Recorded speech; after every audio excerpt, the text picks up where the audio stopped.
An Austin hospital makes an effort to train regularly against several infectious diseases like Ebola. KXAN's Ignacio Garcia introduces us tonight to a local doctor who says it's unlikely Ebola would ever appear here in Texas.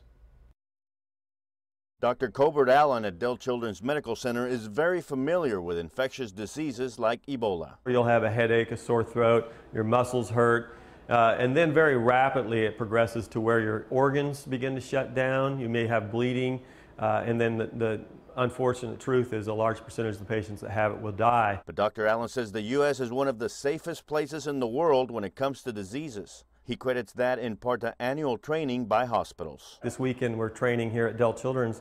We've got multiple tents set up outside to do hazardous material mass casualty sort of training. And when these diseases do come, we will be much more prepared than the countries that actually are dealing with them right now. Dr. Allen says with only 1,000 cases of Ebola ever recorded worldwide, Americans should worry about other dangers closer to home. This last year in America, we probably had 100 million people get sick with influenza, and many thousands of patients will die with influenza every year. Fortunately, Dr. Allen doesn't anticipate a similar problem with Ebola. Ignacio Garcia, KXAN News. And Dr. Allen says the best way to fight infectious diseases is cleanliness and vaccinations to fend off dangerous viruses like influenza.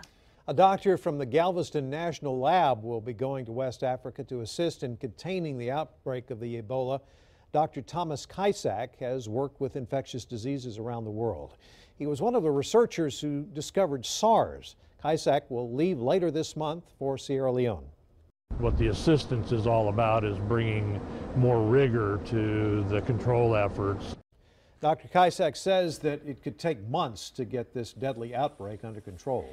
There is no cure for the Ebola virus, but researchers are working on a vaccine, and some of that research is happening in Austin.